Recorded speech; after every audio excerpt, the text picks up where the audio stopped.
Hello everyone, this is Aprajita from eVidyarthi.in and let's continue the topics from your chapter number 2, Land, Soil, Water, Natural Vegetation and Wildlife Resources. तो चलिए topic पे आते हैं, distribution of natural vegetation.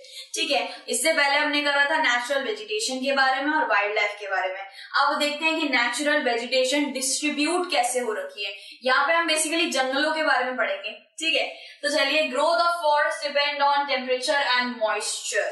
ठीक है, अब आपको पता करना है कि कहाँ पे। अब आप देखते होंगे कि यहाँ पे एक फॉरेस्ट है, काफी ज्यादा सूखा फॉरेस्ट है, बंजर फॉरेस्ट है, लेकिन वो एक फॉरेस्ट है, वो भी एक टाइप है फॉरेस्ट का।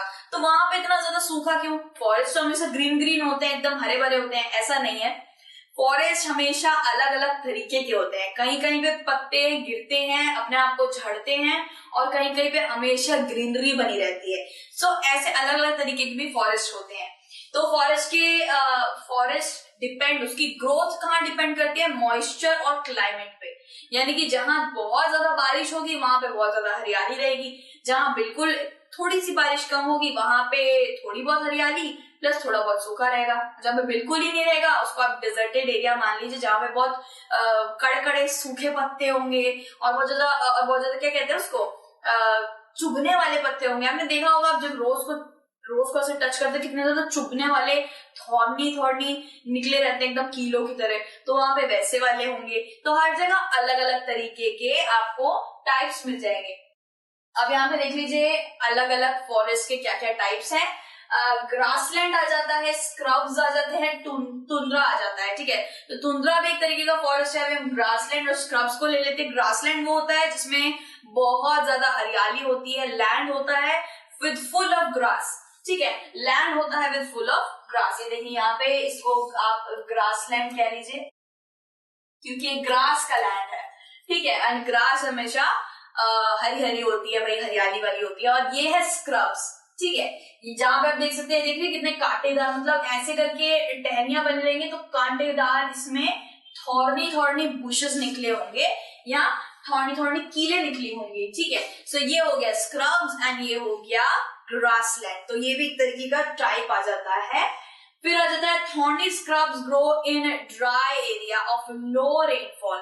ठीक है, अब ड्राई एरिया जो होगा ना, जितना भी ड्राई एरिया होगा उस पौधे के उतने ही लॉन्ग रूट्स होंगे। समझ लीजिए ड्राई एरिया है, समझ लीजिए डेजर्ट एरिया समझ लीजिए, वहां पे तो पानी काफी कम आता है, राइट। सो वहां पे क्या होगा, वहां पे जितने भी पेड़ पौधे होंगे उनका रूट जो होगा बहुत ज्यादा पेनिट्रेटेड डीप होगा, नीचे होगा, क्योंकि उन लोगों को पानी तो मिलता नहीं है, तो ग्राउंड वाटर से पीते हैं। अब आप देख लीजिए कैक्टस डेजर्ट में रहता है, हमेशा हरा हरा रहता है, उसमें बिल्कुल कांटेदार उसके कीले टाइप निकली रहती है, लेकिन वो चलता कैसे है, वो उसमें गुजर बसर कैसे करता है? ऑब्वियसली उसकी रूट्स होती हैं काफी ज्यादा डीप होती हैं, तो वो क्या करता है, अंडरग्राउंड पानी से चल जाता है। ठीक है, तो अभी ये बताया है कि जो लो रेनफॉल वाली एरिया होते हैं वहां पे काफी ड्राईनेस होती है, ड्राई एरिया होता है, काफी थॉर्नी स्क्रब्स होते हैं, जैसे मैंने अभी आपको दिखाया था।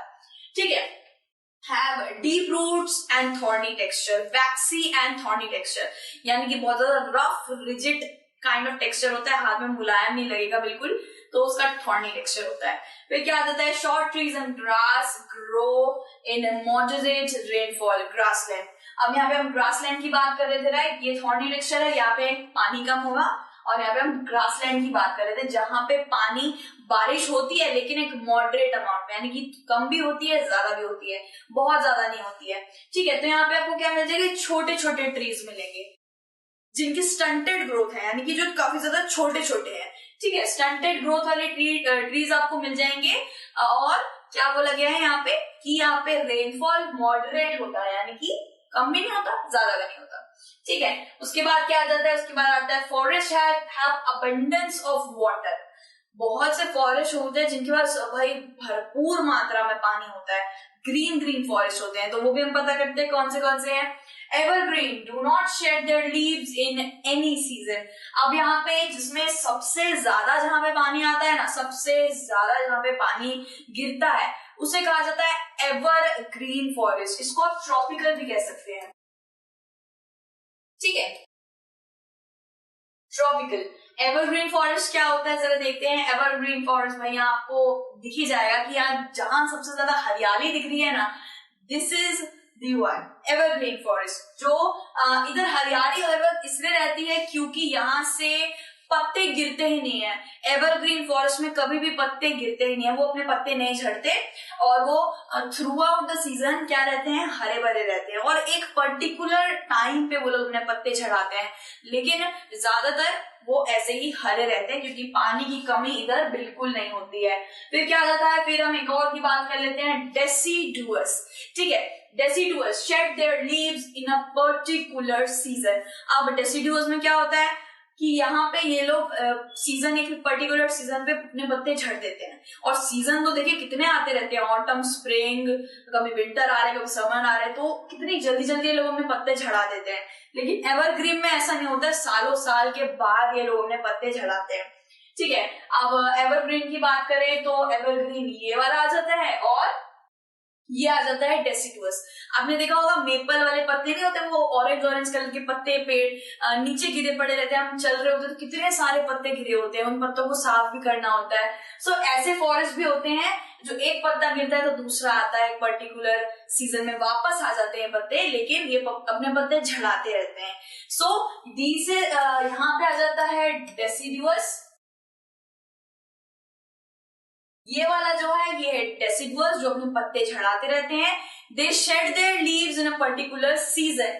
ठीक है, एंड ये वाला क्या है, ये वाला आ जाएगा एक पर्टिकुलर ईयर में अपना लीव को शेड करते हैं। सो यहाँ हमने क्या पता करा, यहाँ हमने पता करा डिस्ट्रीब्यूशन ऑफ नेचुरल वेजिटेशन, यानी कि कहाँ कहाँ पे कैसे करके डिस्ट्रीब्यूशन हो रखी है इसकी। ड्राई भी है, एरिड भी है। एरिड मतलब कि थोड़ा पानी थोड़ा कम पानी भी है, मतलब पानी है और साथ में थोड़ा सूखापन भी है, एरिड उसको कहते हैं। फिर बिल्कुल ही सूखा है और कहीं कहीं पे मॉडरेट रेनफॉल है, कहीं कहीं पे बहुत ज्यादा रेनफॉल है। सो ऐसे अलग अलग तरीके के सब फॉरेस्ट भी होते हैं। तो बाकी के टॉपिक्स हम नेक्स्ट वीडियो में कंटिन्यू करेंगे। Till then take care, bye bye.